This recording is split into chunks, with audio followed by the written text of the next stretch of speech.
tại còn tiện ôi bay bay kịp hơi ôi tao mong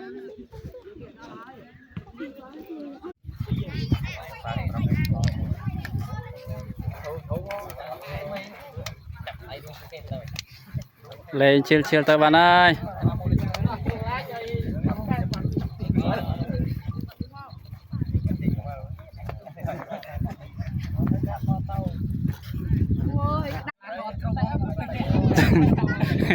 Sợ sợ cục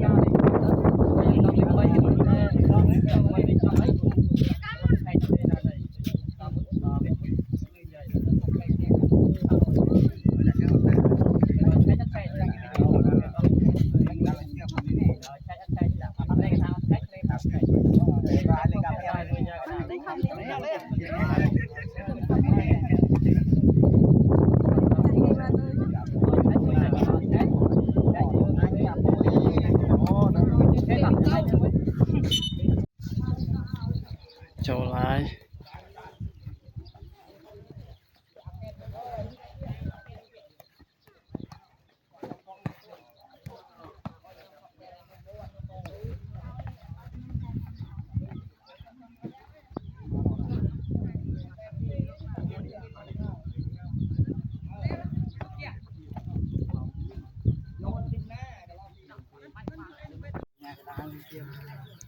cứu tí cứu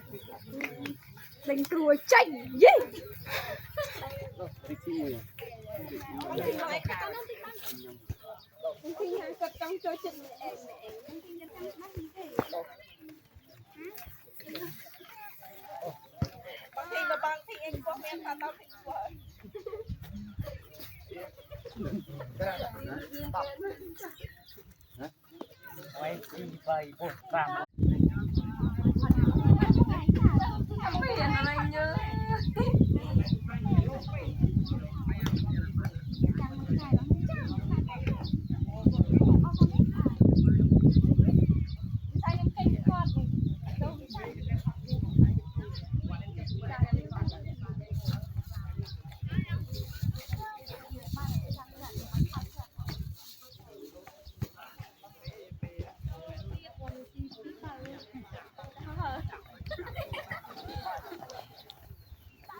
đang warm up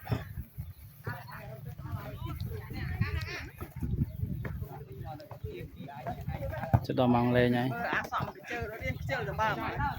anh không có đông co tao bị bạn chơi quá à